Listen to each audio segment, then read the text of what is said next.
Buenas noches a todos quienes nos acompañan a través de Facebook Live en nuestra página oficial Docentes Recategorizados.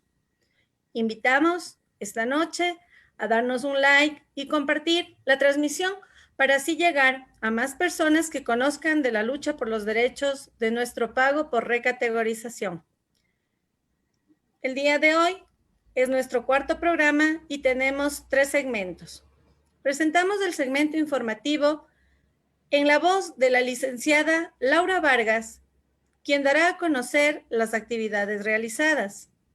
En el segmento entrevista, contamos con la participación de los panelistas Magíster Ricardo Quijije, licenciado Patricio Reyes y como invitada especial la doctora Carolina Moreano con el tema Análisis Jurídico de la Recategorización. En el segmento 3 presentaremos la voz del docente. Recuerden que tendremos un espacio para que puedan realizar preguntas a través del Facebook a la doctora Carolina, quien nos ayudará con sus respuestas. Empezamos el programa. Buenas noches. Primero, tenemos el segmento informativo en la voz de la licenciada Laura Vargas. Buenas noches, compañeros docentes y a todos los que nos están acompañando a través de nuestras redes. Esta semana nos vamos a centrar en informar sobre las resoluciones que ha tomado la Asamblea con respecto a la parte educativa. Sabemos que ya de antemano la UNE ha hecho manifestaciones y otros gremios sociales sobre lo que se ha logrado, pero sí sería importante tomar en cuenta que únicamente no debemos empezar a celebrar de antemano, porque todavía se ha aprobado el borrador, se ha analizado y se ha hecho una revisión del borrador del informe para segundo debate del proyecto de reformas de la Ley Orgánica de Educación Intercultural, LOEI. Únicamente es el borrador. De aquí sigue un proceso largo todavía como para que se pueda ejecutar este proyecto. Para esto vamos a solicitar la ayuda de Carolina, quien muy gentilmente nos está acompañando esta noche, y hacerle una pregunta a la doctora para que ver si nos orienta un poquito en este sentido. Si bien sabemos, Carolina, buenas noches, bienvenida al programa. Hola, buenas noches, Laurita, qué gusto con todos. Si bien sabemos que se ha aprobado este borrador de proyecto, la reforma orgánica, sin embargo, todavía nos espera un proceso. ¿Usted nos puede ayudar con cuáles son los siguientes pasos para que esta ley se llegue a ejecutar? A ver si en verdad ya podemos ponernos felices, a ver si hemos logrado algo los docentes. Claro que sí. A ver, el tema ahorita es un proyecto de ley. Todos sabemos que la LOEI y su reglamento tienen muchísimos vacíos legales, muchísimos vacíos en el tema de faltas, procedimientos. Esta reforma que se está haciendo subsana muchísimos de estos. No obstante, esta todavía está en debate. De aquí, ¿qué es lo que viene? En la Asamblea tiene que la comisión correspondiente revisar cuáles han sido las acotaciones, como decir, pulirle un poquito más y entonces pasa a un debate, a una fase definitiva. Ahí recién podríamos hablar de una aprobación a esta reforma a la LOEI. Y posteriormente, entonces sí ya tendríamos la publicación en el registro oficial. Ahí es súper importante porque yo no sé si ustedes recuerdan cuando comenzamos con el tema del COA, nosotros en el tema de sumarios administrativos específicamente y procesos sancionatorios de las instituciones educativas, manejábamos el ERJAFE.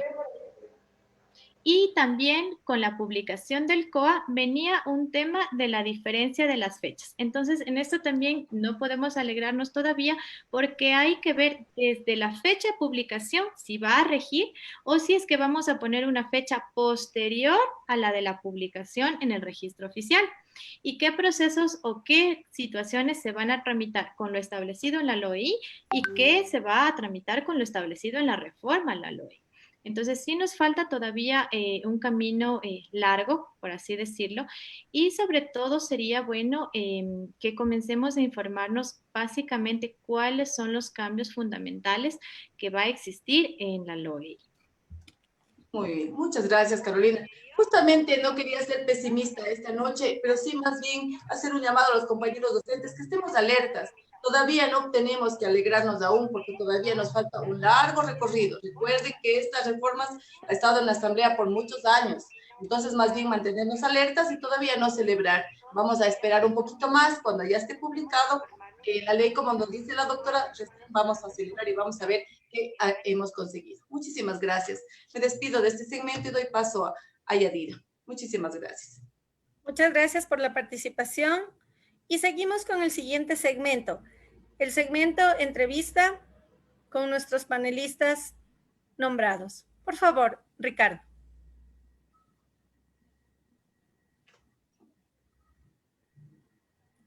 Ricardo, por favor, el audio.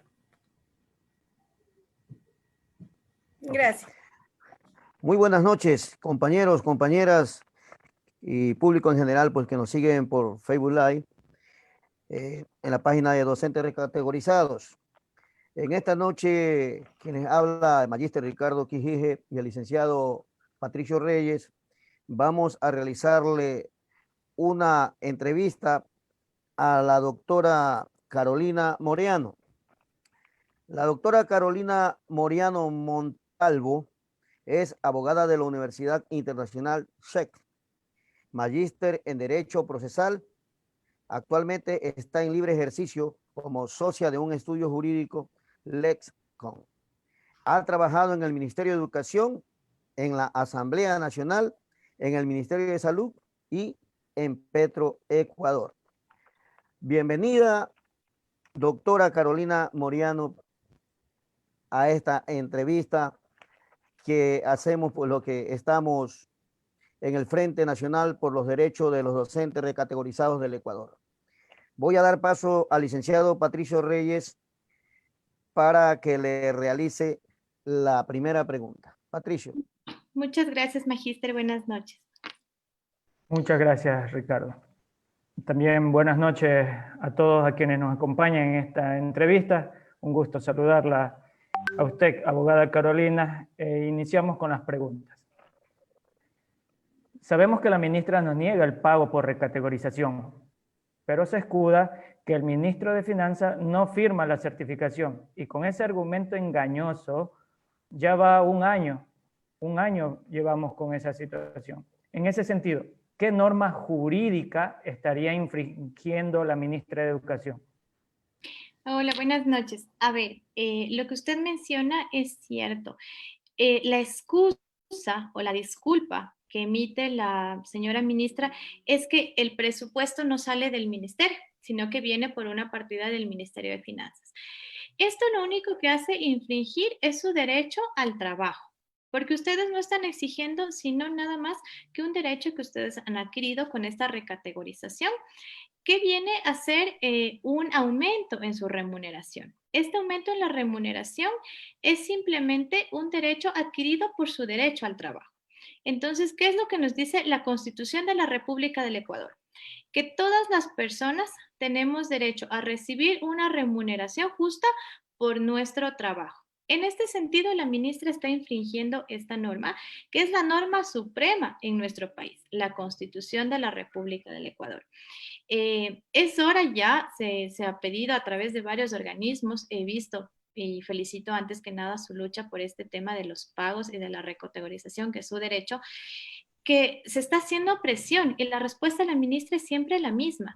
Pero recordemos que eso es obligación del ministerio exigir que me den el dinero para yo poder pagar a mis docentes, así como pago cualquier otro de los gastos que vienen en el tema del ministerio. Entonces, la falla no es del Ministerio de Finanzas, porque si yo como Ministerio de Finanzas no me piden, yo no puedo dar. ¿Quién es la que está fallando? Es el Ministerio de Educación, la autoridad competente, porque ella no está haciendo el requerimiento, ella no está poniendo en su presupuesto, ella no está solicitando que se haga ese pago de manera inmediata. Y ahorita ya no es ni siquiera de manera inmediata, sino que ya es atrasado. Recordemos que en la institución pública, el presupuesto público se maneja con anticipación. Nosotros en las instituciones públicas, con 3 meses, desde más o menos el mes de octubre, comenzamos a ver qué es los gastos en los que vamos a incurrir en el año que viene. porque aparentemente este año ya está terminado y nosotros ya no tenemos presupuesto. Entonces, eso es lo que ha pasado. La ministra y su equipo de trabajo no ha incluido el valor de esta recategorización de las remuneraciones de la diferencia para el año 2020. Y ahorita ya tenemos que estamos para el año 2021. Entonces, ahora vendría la pregunta a la señora ministra si en el presupuesto para el año 2021 ha pedido la certificación presupuestaria y ha puesto en su presupuesto del Ministerio de Educación la diferencia de los valores por la recategorización. Gracias. Gracias por la pregunta. Ricardo. Muy bien, doctora Carolina Moriano. Sus palabras son claras y contundentes. Para esto, pues, vamos a realizarle la siguiente pregunta. Pusimos una petición de acción de protección en la Defensoría, pero nos rechazaron por falta de argumentos procesales. En tanto, el Estado no niega este pago y nos abrieron el proceso de acción de incumplimiento y está pendiente la publicación de un exhorto, pero nos recomendó que a través de abogado particular deberíamos demandar una acción de protección ante un juez. Mi estimada doctora, ¿esto es posible? ¿Y cuánto tiempo llevaría ese proceso? A ver, magíster, el camino más adecuado en este momento efectivamente es la acción de protección. La acción de protección es una acción constitucional que, si bien es cierto, se la sustancia ante un juez, este juez es un juez constitucional, en donde lo que prima es el debido proceso y las garantías constitucionales y nuestros derechos constitucionales. Como yo les había indicado, aquí estamos ante una innegable vulneración al derecho a su trabajo y la remuneración adecuada por este trabajo. La acción de protección es un juicio chiquitito, por así decirlo, en palabras un poco más comprensibles. Es un proceso judicial sumamente corto. No lleva los mismos etapas ni procedimientos que las otras instancias judiciales. ¿Y qué es lo que comprende? La presentación de la demanda, de la petición de la acción de protección, se le convoca tanto a la ministra de Educación, al Ministerio de Finanzas y al Procurador General del Estado, quienes deben contestar esta acción de protección, y de manera inmediata se convoca a una audiencia. En esta audiencia, los representantes del gremio, las personas afectadas, todos los que se sientan vulnerados en su derecho, van a ser escuchados. Van a ser escuchados por un juez constitucional que va a verificar si efectivamente su derecho al trabajo ha sido vulnerado. Y de ahí se sale con una resolución de cumplimiento obligatorio. Y también, no solamente en esta resolución se debe incluir el pago inmediato de sus remuneraciones, sino también se debe incluir una disculpa pública, porque docentes, ustedes no están exigiendo nada que no sea su derecho. Y cualquiera tiene derecho a recibir una disculpa porque han sido más de 9 meses impagos en las remuneraciones. Entonces, efectivamente, la vía ahorita más que nos aplica, que sería la más adecuada, es una acción de protección. Muchas gracias, mi estimada doctora. Patricio, continúe. Muchas gracias, Ricardo. Es verdad lo que dice la abogada sobre el exhorto y sobre esa acción de protección que debemos de tener. Continuando con las preguntas, todos sabemos que nuestro representante legal es la ministra de Educación y, según nuestro entender, no está cumpliendo correctamente su rol de patrono. Desde esa perspectiva, ¿existe alguna norma que nos permite iniciar un juicio en contra de la ministra? Y, a ver, como yo les decía, la vía ahorita más adecuada es una acción de protección. ¿Por qué? Porque si bien es cierto, hablamos de una acción presentada ante la Defensoría del Pueblo, la Defensoría del Pueblo tiene la obligación de velar por el cumplimiento de los derechos de todas las personas, sean particulares y sean públicas. Lastimosamente, yo puedo decirlo sin ningún inconveniente, que he estado trabajando desde adentro. Cuando viene un pedido, una solicitud de información, de acompañamiento a un proceso por parte de la Defensoría del Pueblo, uno simplemente emite este tipo de disculpas que ya ha hecho el ministerio. No contamos con el presupuesto, no estamos negando que hay un derecho adquirido, pero no tenemos cómo pagarlo. Entonces, lastimosamente la Defensoría del Pueblo no es un ente que pueda ordenar este pago. Él puede velar, presionar, llevar las acciones, pero no puede obligar a este pago correspondiente. Tenemos, como bien mencionado, una acción de incumplimiento. Esta es una acción que ya se lleva ante los jueces de la Corte Constitucional. Y en este sentido, yo les hago acuerdo, cuando hubo la reducción de la jornada de 8 a 6 horas, se presentó una acción constitucional ante la Corte. Hasta ahora no ha sido calificada. Esta Corte lleva muchísimos meses en calificar y peor en convocar a una audiencia. Ya se reanudó la jornada de 8 horas y nosotros ni siquiera hemos sido notificados de que esta acción haya sido calificada. Entonces, esto lleva muchísimo tiempo. La acción pertinente para que, como les digo, haya un llamado de atención a la señora ministra y a su vez una disculpa pública de parte de ella hacia todos los docentes recategorizados y que no han recibido sus remuneraciones a tiempo, es una acción de protección. Muchas gracias, Ricardo. Muy bien, significa, mi estimada doctora, que de pronto sí podemos iniciar un juicio en contra de la ministra. Por favor, dilúcidenos ese pequeño punto. Sí, ¿De así acuerdo? es hora, magíster, de que los docentes recategorizados que no han recibido su remuneración y ya han hecho todas las gestiones administrativas como establece la ley, requerimientos, peticiones, tratar de tener un diálogo, exponer la situación. Entonces sí, es momento de tomar una acción judicial y esta acción judicial, la más viable y la más propicia, es esta acción de protección. Se diría que se puede presentar un contencioso administrativo. Lastimosamente, este no es porque ustedes tienen un derecho adquirido. Y este derecho no tiene otra vía más rápida y eficaz que no sea la constitucional a través de esta acción contra la ministra, porque ella es directamente quien ha vulnerado este derecho, no el Ministerio de Finanzas, la ministra. Ella es la que ha vulnerado este derecho de ustedes. Muy amable y gracias por su respuesta, mi estimada doctora Carolina. Vamos a hacer una pausa para leer mensajes en el Facebook.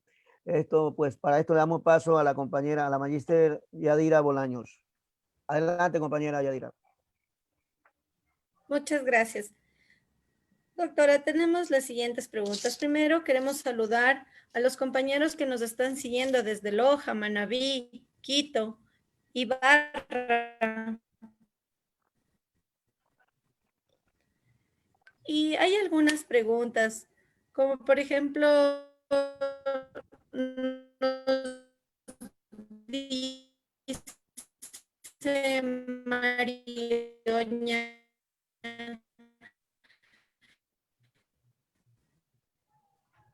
¿en qué tiempo se puede El audio. tramitar El audio, compañera Yadira, no le está funcionando bien.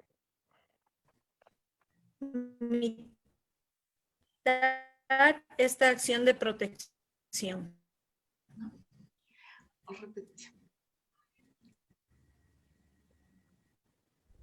Perdón, magíster, no se le escuchó muy bien la pregunta. No sé si la puede repetir tal vez. Sí. ¿En qué tiempo se puede tramitar la acción de protección? La acción de protección es inmediata. Lo que se necesita, como yo les decía, es la legitimación, es decir, los documentos de las personas que han sido vulneradas. En este sentido, no es necesario que comparezca uno por uno. Ustedes están agremiados. Se puede hacer una sesión y sacar de ahí un representante. Entonces, ustedes como colectivo que están a cargo de los docentes recategorizados pueden comparecer a nombre de todos los que han sido vulnerados en este sentido. Se elabora la acción, es sumamente concreta en el sentido de los derechos que han sido vulnerados y se presenta. En el término de 3 días de la presentación se tiene que calificar por parte de un juez, se designa quién será el juez constitucional que conocerá esta causa y entonces el siguiente paso es que citan de manera inmediata al Ministerio de Educación, al Ministerio de Finanzas y al señor Procurador del Estado. La citación no es como en los procesos judiciales normales que se demora de 15 días, no, la citación es inmediata. En un máximo de 8 días ya está hecha la citación. Es importante señalar también que esta, como es una acción sumamente especial, se puede presentar cualquier día a cualquier hora. No es necesario que ahora que vamos a entrar a la Navidad, por ejemplo, no nos la califiquen el día 24 o que con esto que ahora ha mencionado el Consejo de la Judicatura de la vacancia judicial, vamos a tener que esperar a enero. Entonces, ustedes tranquilamente la pueden hacer. Es más, nosotros hemos estado conversando a través de la AP, nosotros somos de la Asociación de Profesionales del Ecuador, en prestar esta ayuda y este patrocinio a través del pool de abogados que tenemos para la acción de protección. Es ya su decisión el tomar una vía judicial para el cumplimiento de su derecho. Y justamente tenemos una pregunta sobre esta relación que tiene usted con la AP y nos dicen si ha pensado la AP en alguna demanda por el pago incumplido por la recategorización al ministerio. Sí, nosotros como APE hemos ya conversado, hemos ya planteado entre nosotros el poder prestar este apoyo a los docentes que están en recategorización. Nos encantaría hacerlos a través de su colectivo para que haya un frente, porque como les digo, tiene que haber un representante de todos los que han sido vulnerados. Entonces nosotros en AP, dentro de los miembros, tenemos algunos que han sido vulnerados en este derecho, pero claro, también por el tema de tiempos es un poco más tedioso poner los nombres de todos los docentes que han sido recategorizados y que todos se presenten y todos lo firmen. Eso nos llevaría muchísimo tiempo. Pero con un frente, con sus representantes, que ustedes voluntariamente designen para tanto la audiencia como para la firma de los documentos, nosotros sí hemos pensado, ahora como yo les comentaba, estamos en el tema ya judicial del regreso a clases sin las garantías de bioseguridad, sin las garantías que afectan a la salud y toda esta vulneración que se viene también con el memorándum del regreso a clases, pero no hemos dejado de lado el tema de la recategorización y nuestro apoyo para ello. Doctora, una última pregunta, por favor. Nos dice Clever Rodríguez, nuestra organización no tiene fondos. ¿Existe la opción de que haya algún organismo del Estado que pueda representarnos? A ver, lastimosamente la llamada a hacer esta acción era la Defensoría del Pueblo. La Defensoría ha hecho un exhorto, ha hecho un comunicado, pero no ha hecho una acción de protección. Recuerden ustedes cuando hubo el tema de los jueces que se encontraban impagos. No es que fueron recategorizados y no estuvieron recibiendo sus remuneraciones. Ellos estaban impagos, atrasados como ustedes también en su momento. La acción fue presentada por la Defensoría del Pueblo. En ese sentido, yo no sé por qué ha tomado este tema administrativo, pero no es inconveniente para el no haber contado con los fondos. Nosotros como APE lo vamos a hacer de manera totalmente gratuita, la acción de protección, sin que ustedes tengan que incurrir en ningún costo, en ningún costo. Doctora, le agradecemos la presencia en esta noche, en la voz del docente, de los docentes recategorizados. Muchas gracias por su participación. Seguimos Muchas con gracias. el siguiente segmento. Compañera Yadira, todavía tenemos 3 preguntas más que hacerle a la doctora. Por favor, si nos da paso. Sí, por favor, doctora. Sí, claro, con gusto. Doctora, agradecerle pues la gentileza que usted ha tenido para con nosotros. Eh, es digno de aplauso pues el hecho de que usted esté presente y de que con sus palabras pues nos indica el apoyo que vamos a recibir de su persona como una profesional de derecho. La siguiente pregunta que le voy a realizar es la siguiente. Dado el caso de que en el mes de enero del 2021 solo nos paguen lo correspondiente al año 2020, ¿qué medidas legales deberíamos de seguir? A ver, en la misma acción de protección, lo que se va a presentar y se va a solicitar es el pago de las remuneraciones desde cuando ustedes fueron recategorizados, teniendo en cuenta que ya va a ser un año. Esto no puede ser que va a ser vamos a llegar a un acuerdo, porque esto es un derecho adquirido. Entonces, no nos van a decir, vamos a pagar este año y el año que viene nos vamos a igualar en la recategorización de este otro año y vamos a tener que presentar otra acción de protección. No, no es así. En esta se va a solicitar el cumplimiento puntual y cabal del valor total de las remuneraciones. Incluso yo me atrevo a decirles que se va a solicitar que sean pagados los intereses, porque tenemos que tener en cuenta que si nosotros hubiéramos recibido esa diferencia de la recategorización durante todos estos meses, nosotros hubiéramos podido invertir. Y si nosotros ese valor lo hubiéramos puesto en una póliza, en un banco, lo hubiéramos invertido, hubiéramos tenido una ganancia. Entonces nosotros no hemos sido afectados solamente en el valor de la diferencia de la recategorización. Hemos sido afectados por no poder contar con ese valor. Muy amable, doctora. Patricio, por favor, la siguiente pregunta. Sí, doctor, usted tiene toda la razón. Hemos sido afectados desde el inicio porque no se tuvo en cuenta aquello y no se ha tenido en cuenta aún.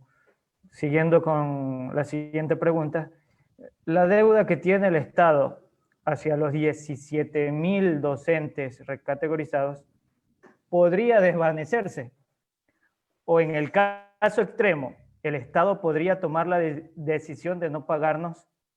En esa perspectiva, ¿existe alguna norma jurídica en la que podríamos respaldarnos o cómo podría justificar la negativa a pagarnos por ese derecho ya ganado, con mucho esfuerzo, sobre todo? Así les mencionaba, el derecho es un derecho adquirido. Nuestra constitución, nuestras leyes nos detallan que la ley no es retroactiva y tampoco la ley puede ser, los decretos, las resoluciones, no pueden ser contrarias a derecho.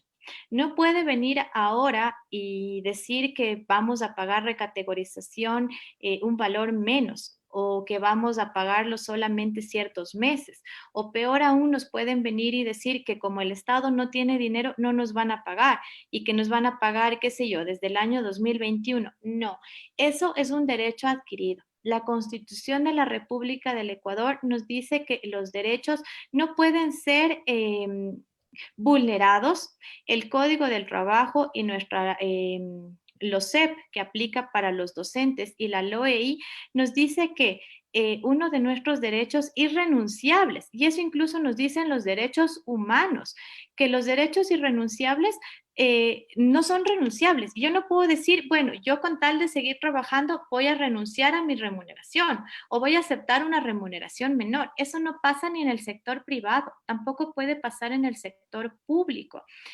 Por eso es que el Estado llega a tener demandas hasta en la Corte Interamericana de Derechos Humanos, porque claro, aquí usualmente se dicta una sentencia y ¿qué es lo que dice el Estado? Tengo para pagar a unos, pero no tengo que pagar a otros.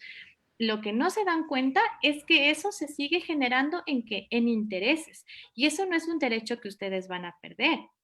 Acuérdense qué es lo que pasaba con el tema de los salarios. No tenían para pagar a tiempo. Eso suena feo decirlo, pero no es un problema de nosotros como trabajadores, como funcionarios públicos.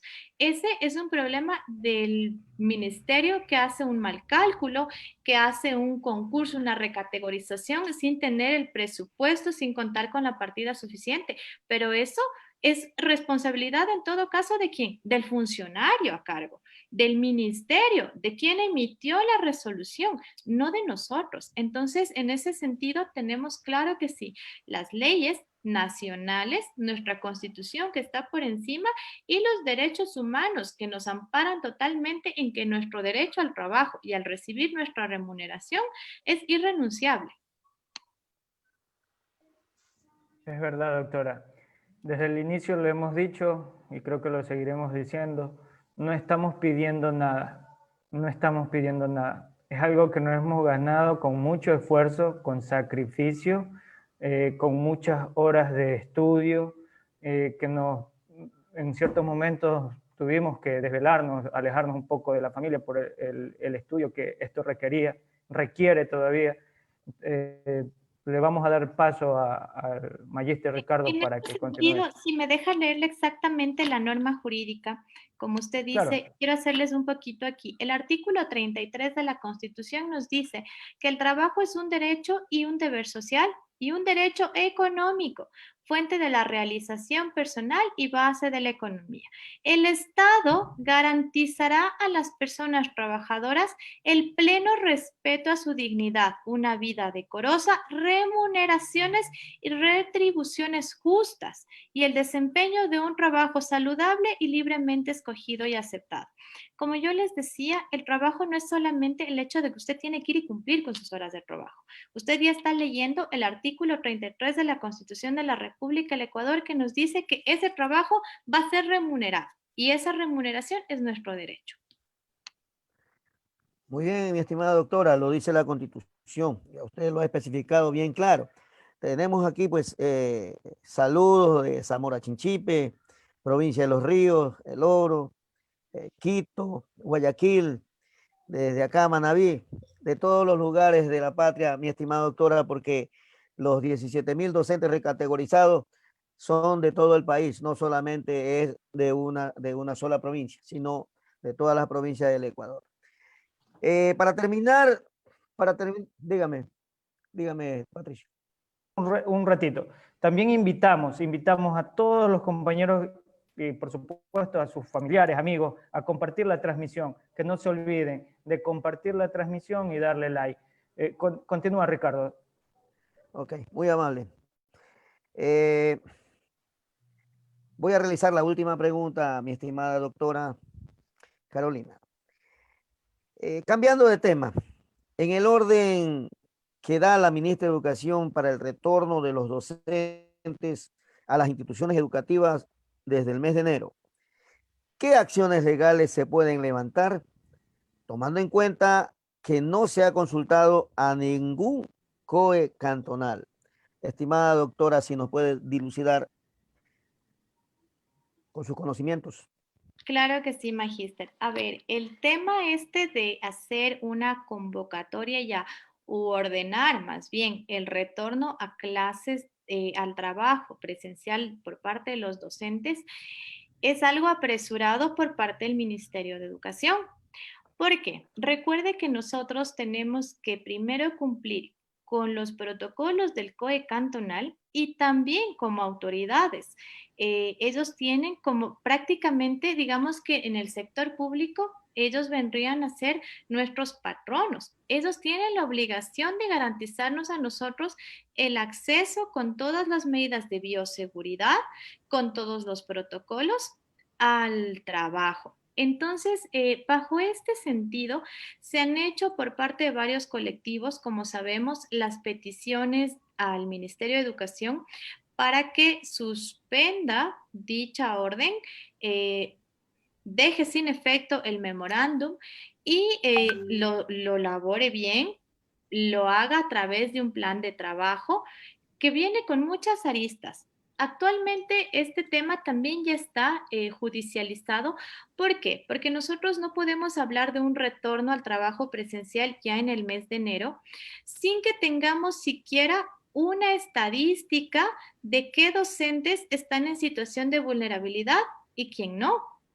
Recordemos también que así como las situaciones de vulnerabilidad, tenemos situaciones que ameritan el trabajo desde casa y que no han sido consideradas. Por ejemplo, las madres que recién han dado a luz, las personas que se encuentran en estado de gestación, las personas que tienen a cargo a niños en etapa escolar, las personas que son el único adulto a cargo de varios niños. Recuerden que tenemos en el Ecuador varios hogares monoparentales en donde o papá o mamá es el único adulto en casa. Entonces, todas estas situaciones, el Ministerio del Trabajo tenía que haberlo primero levantado en bases de información y no específicamente a través de las instituciones educativas que ahora están ordenando que hagan los rectores este levantamiento de información, sino recuerden que nosotros tenemos una unidad de trabajo social que no debe ser solamente para los estudiantes, sino también para los docentes. Entonces, trabajo social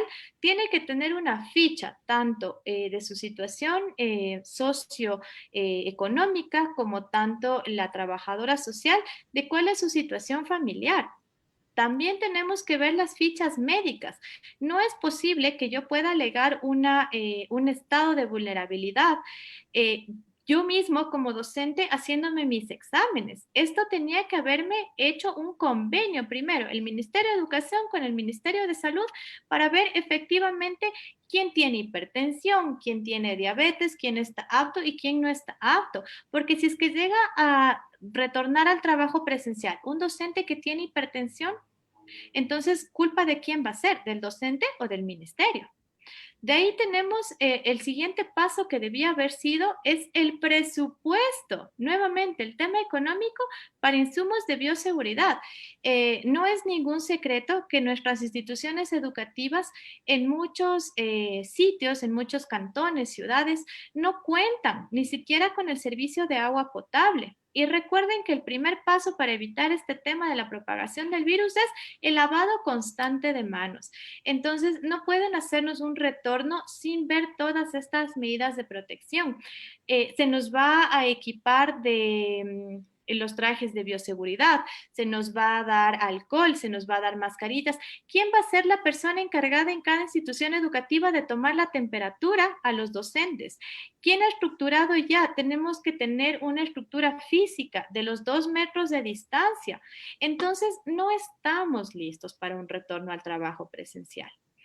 Y de ahí viene también otros temas que se van derivando, por ejemplo, la sectorización. Recuerden que no es que el docente trabaja precisamente en la unidad educativa de su sector. Tenemos docentes que tienen que trasladarse hasta de cantón para poder asistir a su trabajo. Entonces, todo esto no ha contemplado y eso hace que no sea posible.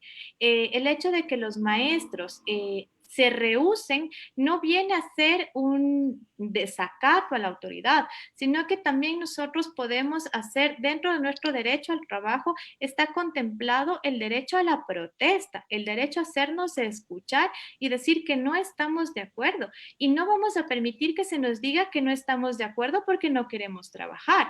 Es que simplemente queremos trabajar, pero con las medidas de bioseguridad que nos merecemos. Entonces, Así es, en mi este estimada sentido, doctora. estamos listos y hay que seguirlo profundizando, más bien como docentes, perdón, magíster, tenemos que unirnos y seguir haciendo hincapié en que no estamos listos y que el momento en el que se siga propagando a través de los docentes el virus no va a ser culpa de los docentes, como nos van a querer atribuir, es culpa de las autoridades. Así es, mi estimada doctora Carolina Moriano. Usted ha dicho todo en pocas palabras y sabemos que quienes nos están escuchando, pues, le dan la razón. Es verdad. Aquí los responsables en el retorno a clases no deberíamos de ser nosotros los maestros. Y no es porque no queramos regresar a las aulas, no, sino es por el momento que se está viviendo. En caso de que esto se dé y Dios no lo permita, comienza a haber una una contaminación general, la única responsable en este caso va a ser la ministra de Educación y toda su gente que se encuentra en el entorno. Mi estimada doctora, a nombre del Frente Nacional por los Derechos de los Docentes Recategorizados del Ecuador, a nombre de 17,000 docentes, Patricio y quien le habla, Ricardo Quijije, pues le agradecemos mucho por habernos respondido estas preguntas, que sabemos que quienes nos están escuchando a nivel nacional están satisfechos con la respuesta que usted nos ha brindado. Voy a darle paso a la compañera Magíster Yadira Bolaños. Continúe, compañera. Gracias, doctora. Muy agradecidos. Realmente las preguntas siempre faltan. Queríamos pues terminar con los compañeros y realmente muchas gracias por la participación, por su tiempo y vamos a seguir con el siguiente segmento. Gracias, doctora. Muchísimas gracias a ustedes. Una buena noche.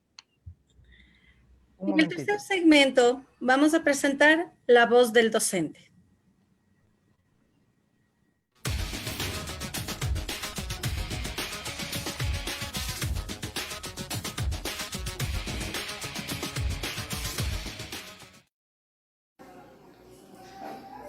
Años de experiencia, profesionalización, evaluaciones.